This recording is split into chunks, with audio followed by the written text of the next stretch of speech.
Hi சொந்தங்களே, எப்படி இருக்கீங்க?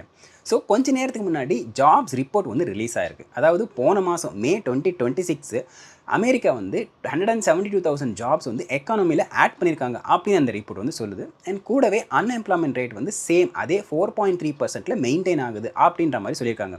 இது பார்த்தீங்கன்னா ஒரு பிரேக்கிங்கான ரெக்கார்ட். ஏன் அப்படின்னு பார்த்தீங்கன்னா, இப்போ இந்த இண்டஸ்ட்ரி எக்ஸ்பர்ட்ஸ்லாம் இருக்காங்க இல்லையா, அவங்க வந்து ஒரு 80,000 ஜாப்ஸ் கிட்ட அமெரிக்கா வந்து ஆட் பண்ணும் அப்படின்னு வந்து எஸ்டிமேட் பண்ணி வச்சிருந்தாங்க. ஆனால் 172,000 அப்படிங்கிறது வந்து டபுள் த மடங்கோட கொஞ்சம் அதிகம். ஸோ இது வந்து எல்லாராலையும் வந்து ஒரு பெருசாக பேசப்படுது. ஸோ இது ஒரு பக்கம் இருக்கையில், இன்னொரு பக்கம் ஆக்சுவலாக 2026 வந்து பாதி கூட முடியல. ஜூன் இப்போ தான் ஸ்டார்ட் ஆயிருக்கு. ஜூன் முடிந்தால் தான் வந்து நம்ம பாதி முடிஞ்சுது அப்படின்னு சொல்லலாம். ஆனால் ஃபஸ்ட்டு ஸ்டார்டிங்லேருந்து மே மாதம் வரைக்குமே இது வரைக்கும் ஏஐ ரிலேட்டடாக எவ்வளோ ஜாப்ஸ் வந்து லே ஆஃப் பண்ணியிருக்காங்க வேரியஸ் கம்பெனிஸ் அப்படின்னு பார்த்தீங்கன்னா, இந்த நம்பர் வந்து இப்போதைக்கு 87,000 ப்ளஸில் இருக்குது. ஸோ இதுவும் வந்து ஒரு சர்ப்ரைசிங் ட்ரெண்ட் மாதிரி போயிட்டுருக்கு. அண்ட் இதுக்கு பின்னாடி வந்து என்ன ரீசன், இந்த மாதிரி வந்து எக்கனாமி க்ரோ ஆகிற நம்பர்ஸும் வருது, அதே நேரத்தில் லே ஆஃப் நம்பர்ஸும் வருது. அண்ட் இந்த லே ஆஃப்க்கு பின்னணி வந்து என்ன இருக்குது அப்படிங்கிறத பற்றி இந்த வீடியோவில் ஃபுல்லாக பார்க்கலாம் வாங்க.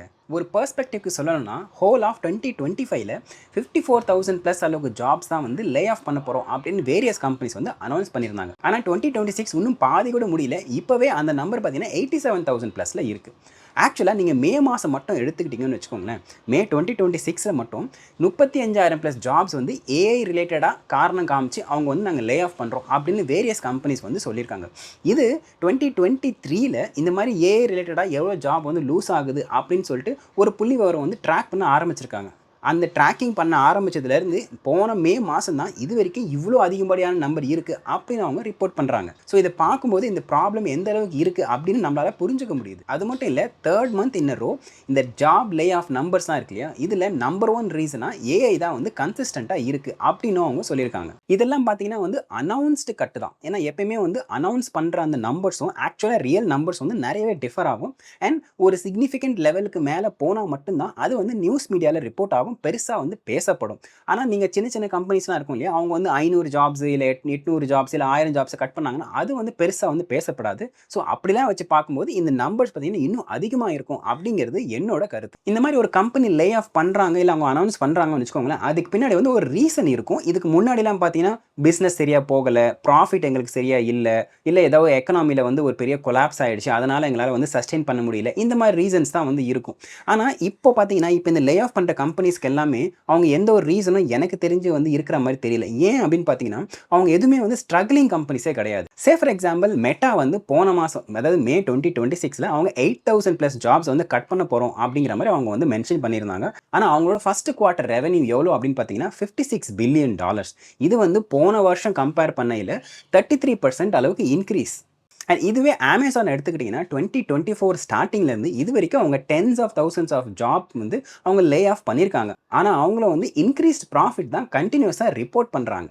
அதே மாதிரி Microsoft $100 billion annual net income report பண்ணியும் கூட அவங்களும் வந்து நிறைய ஜாப்ஸ் வந்து லே ஆஃப் பண்ணுறதா அனௌன்ஸ் பண்ணியிருக்காங்க. ஓகே, இந்த மாதிரி லே ஆஃப் பண்ணுறதுக்கு ரியல் ரீசன் வந்து ஏஐ அப்படின்னு சொன்னால் கூட இது உண்மையான ரியல் ரீசன் ஏஐ இருக்காது அப்படின்னு நிறைய பேர் வந்து எஸ்டிமேட் பண்ணுறாங்க. இது ஏன் அப்படின்னு பார்த்தீங்கன்னா, அதாவது போன மாதம் மே மந்த்து மார்க் ஜக்கர்பர்க் அவர் வந்து ஒரு டவுன் ஹாலில் பேசும்போது அவரோட கம்பெனி வந்து 2 மேஜர் காஸ்ட் சென்டர் வந்து அவங்களுக்கு இருக்குது அப்படின்ற மாதிரி டிஸ்கிரைப் பண்ணியிருந்தார். 2 மேஜர் காஸ்ட் சென்டர் அப்படின்னா, ஒன்று வந்து கம்ப்யூட் இன்ஃப்ராஸ்ட்ரக்சர், அதாவது இன்ஃப்ராஸ்ட்ரக்சரில் இன்வெஸ்ட் பண்ணுறது, ரெண்டாவது வந்து பீப்பிள் ரிலேட்டட் எக்ஸ்பென்ஸ். இது 2 தான் வந்து அவங்க கம்பெனியில் வந்து மேஜர் காஸ்ட் சென்டர். காஸ்ட் சென்டர்னா என்னென்னா செலவு பண்ணுறதுன்னு வச்சுக்கோங்களேன். நம்ம நார்மல் மக்களுக்கு அது எப்படி எடுத்துக்கலாம்னு பார்த்தீங்கன்னா, அவங்க வந்து எதில் அதிகமாக ஸ்பெண்ட் பண்ணுறாங்க அப்படின்னா, ஒன்று வந்து ஏஐ ரிலேட்டடாக இல்லை வந்து அந்த கம்பெனிக்கு வந்து இன்ஃப்ராஸ்ட்ரக்சர் ஸ்பெண்ட் பண்ணுறது, ரெண்டாவது பீப்பிள் எக்ஸ்பென்ஸ் விச் மீன்ஸ் அந்த மக்களுக்கு ஸ்பெண்ட் பண்ணுற சேலரி பெனிஃபிட்ஸ் எல்லாமே இதை வந்து பீப்பிள் எக்ஸ்பென்ஸ். இது 2 தான் அவங்களுக்கு வந்து 2 மேஜரான காஸ்ட் சென்டர் அப்படிங்கிற மாதிரி சொல்லியிருக்காரு. ஸோ இந்த மாதிரி பேச்சுக்கள் தான் வந்து இந்த இண்டஸ்ட்ரி எக்ஸ்பர்ட் மத்தியில் என்ன ஒரு கேள்வி எழுப்புதுன்னா, ஓகே இப்போ வந்து இத்தனை பேர் அவங்க லே ஆஃப் பண்ணுறாங்க, அதே நேரத்தில் அவங்க ப்ராஃபிட்டும் காமிக்கிறாங்க, அதே நேரத்தில் அவங்க ஏஐ இன்ஃப்ராஸ்ட்ரக்சர்லேயும் வந்து அவங்க இன்வெஸ்ட் பண்ணுறாங்க. அப்படி இருக்கும்போது இந்த மாதிரி பேச்சுக்கள்லாம் கேட்கும்போது எப்படி தோணுது அப்படின்னு பார்த்தீங்கன்னா, இத்தனை பேரை லே ஆஃப் பண்ணிவிட்டு அந்த சேவிங்ஸை வச்சு இவங்க வந்து ஏஐ இன்ஃப்ராஸ்ட்ரக்சரில் வந்து இன்வெஸ்ட் பண்ணுறாங்க அப்படிங்கிற மாதிரி தான் வந்து நினைக்க தோணுது. சிப்ஸ் ஆக்ட் அப்படின்னு சொல்லிட்டு பாஸ் பண்ணாங்க. அதில் வந்து $52 பில்லியன் அளவுக்கு செமிகண்டக்டர் ரிலேட்டடான மேனுஃபேக்சரிங் வந்து இன்க்ரீஸ் பண்ணணும் அப்படின்னு சொல்லிட்டு அமெரிக்கன் கவர்மெண்ட் வந்து வேரியஸ் கம்பெனிக்கு வந்து அலோகேட் பண்ணாங்க. இப்போ இன்டெல் பார்த்தீங்கன்னா டேரெக்டாக $8 பில்லியன் அளவுக்கு சிப்ஸ் ஆக்ட்லேருந்து அவங்க வந்து ஃபண்டிங் வாங்கினாங்க. ஆனால் அவங்க பார்த்தீங்கன்னா கொஞ்சம் மாதமாகவே அவங்க வந்து என்ன பண்ணுறாங்க, நிறைய பேர் வந்து லே ஆஃபும் பண்ணிக்கிட்டு இருக்காங்க. இருக்காங்க. ஸோ இப்படி பார்க்கும்போது ஓகே ஏஐ இன்ஃப்ராஸ்ட்ரக்சர் வந்து நீங்கள் வளர்க்கணும் அப்படிங்கிறதுக்காக ஃபெடரல் ஃபண்டிங், அதாவது டாக்ஸ் பேயர் டாலர் தான். இதெல்லாம் பார்க்கும்போது டாக்ஸ் பேயர் டாலர்ஸை யூஸ் பண்ணி நீங்கள் வளர்ந்துட்டு அந்த டாக்ஸ் பேயரே நீங்கள் வந்து வேண்டாம் அப்படின்னு சொல்லிட்டு மக்களை லே ஆஃப் பண்ணுறீங்கன்னா அப்போ இது எந்த விதத்தில் வந்து கரெக்ட் அப்படிங்கிறதான் நிறைய பேர் மனசில் இப்போ வந்து ஒரு கேள்வியை எழ ஆரம்பிச்சு. I mean to be fair, AI ரிலேட்டடாக வந்து ஒரு இம்பேக்ட் இருக்க தான் செய்யுது, இல்லைன்னு சொல்ல வரல. ஆனால் ஈவன் சாம் ஆல்ட்மன், அதாவது ஓப்பன் ஏஐயோட சிஇஓ, சாட் ஜிபிடி இருக்கு இல்லையா, அவரோட சிஇஓ வந்து அவர் என்ன சொல்லியிருக்காருன்னா, சில கம்பெனிஸ் இவங்க வந்து ஏஐ வாஷிங் அப்படிங்கிற கான்செப்டை வந்து அவங்க பயன்படுத்துகிறாங்க. இந்த ஏஐ வாஷிங்னா என்ன அப்படின்னு பார்த்தீங்கன்னா, ஆக்சுவலாக இவங்க வந்து எல்லாத்துக்கும் என்ன பண்ணுறாங்கன்னா ஏஐ ப்ளேம் பண்ணிடுறாங்க. இப்போது ஒரு கம்பெனி வந்து பேண்டமிக் அப்புறம் நிறைய பேர் ஹையர் பண்ணாங்க இல்லையா, ரெக்கார்ட் நம்பர்ஸ். அந்த கம்பெனிஸ்லாம் வந்து ரீஸ்ட்ரக்சர் பண்ணுறதுக்காக சில பேர் வந்து ஃபயர் பண்ணுற மாதிரி இருக்கும், இல்லை லே ஆஃப் பண்ணுற மாதிரி இருக்கும். அந்த மாதிரி அவங்க ரீஸ்ட்ரக்சர் பண்ணிவிட்டு அந்த ஜாப்ஸ் எல்லாம் நாங்கள் வந்து ஏஐனால் வந்து தூக்குறோம் அப்படிங்கிற மாதிரி அவங்க வந்து ஏஐ வாஷிங் பண்ணுறாங்க அப்படின்றது அவரோட கருத்தாக இருக்குது. ஸோ இதுதான் நம்ம முதல்ல பார்த்த மாதிரி ஜாப்ஸ் ரிப்போர்ட்டும் வந்து ஸ்ட்ராங்காக வருது, அதே நேரத்தில் இந்த லே ஆஃப்ஸ் நம்பர்ஸும் வந்து ஸ்ட்ராங்காக வருது. இதில் எத்தனை லே ஆஃப்ஸ் வந்து உண்மையாகவே ஏஐ, எத்தனை வந்து உண்மையாகவே வந்து ஏஐ வாஷிங் அப்படிங்கிறது தெரியல. ஏஐ வந்து ஒவ்வொரு செக்டார்லேயும் நல்லா புகுந்து எல்லாத்துக்கும் வந்து ஒரு ப்ரொடக்டிவிட்டி பூஸ்ட் கொடுக்குறது உண்மை தான். ஏன்னா நீங்கள் இப்போ யாரை கேட்டிங்கனாலும் அவங்க என்ன சொல்லுவாங்கன்னா, ஏஐ நீங்கள் யூஸ் பண்ணுறீங்களான்னு கேட்டிங்கன்னா, சாஃப்ட்வேரில் ஒர்க் பண்ணுறவங்க ஏஐ யூஸ் பண்ணாத ஆளே இருக்க மாட்டாங்க. அந்த நிலைமை தான் இருக்குது. வேரிங் டிகிரிஸில் யூஸ் பண்ணுறாங்க. ஆனால் அவங்களோட ஜாப்ஸை ஃபுல்லாக ஏஐ எடுத்துக்குமா அப்படிங்கிற கேள்வி நீங்கள் அவங்க கேட்டிங்கன்னு வச்சுக்கோங்களேன், அவங்க ஒரு பதில் சொல்லுவாங்க. என்னன்னு பார்த்தீங்கன்னா, அவங்க ஏற்கனவே ரெப்பிட்டேட்டிவாக பண்ணிட்டு இருந்த ஒர்க் வந்து ஏஐனால கொஞ்சம் ஃபாஸ்ட் ஆகிடுச்சு. அட்லீஸ்ட் ஒரு 3 to 4 times என்னால் வந்து அந்த ஜாபை வந்து ஃபாஸ்ட்டாக பண்ண முடியுது அப்படிங்கிறதெல்லாம் ஒத்துக்கிறாங்க.